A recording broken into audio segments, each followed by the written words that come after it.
तर विरोधकांनी नागपूरच्या हिंसाचारावर नेमक्या काय प्रतिक्रिया दिल्यात पाहूया।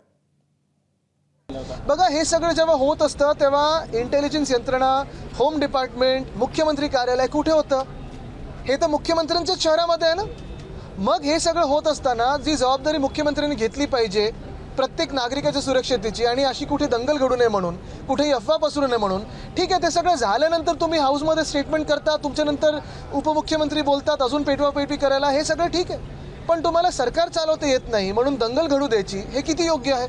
खरं म्हणजे जर मुख्यमंत्र्यांच्या मतदारसंघात बाहेरून येऊन लोक दंगा पेटवत आहेत, प्रचंड जाळपोळ होते आहे, याचा अर्थ असा आहे की मुख्यमंत्र्यांचं गृह खातं, तो गृहमंत्री म्हणून ते अपयशी आहेत, फेल्युअर आहे। विश्व हिंदू परिषद, बजरंग दल या गटाचे लोक समोर येऊन भडकवणारी वक्तव्य देताना आम्ही पाहतो आहे, वृत्तवाहिन्यावर पाहतोय, वृत्तपत्रात पाहतोय, इशारे देत आहेत, धमक्या देत आहेत।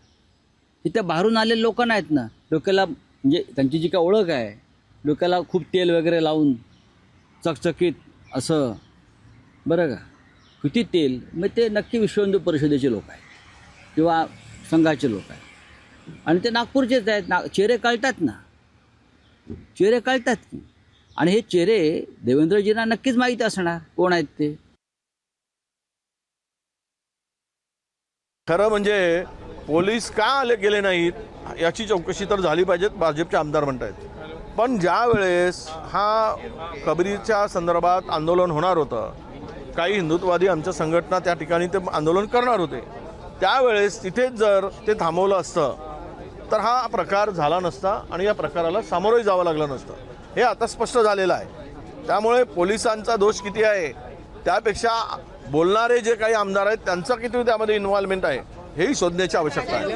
जे दंगल करणारे जे लोक आहेत ते हे सुद्धा त्याच विचाराचे आहेत, औरंगजेबाच्या विचाराचे असणारे जे दंगल करणारे लोक आहेत, अशा प्रकारचे असणारे जे लोक आहेत, आणि ते धरले गेले पाहिजे, पकडले पाहिजे, आणि त्यांना शिक्षा झाली पाहिजे। एबीपी माझा, उघडा डोळे बघा नीट।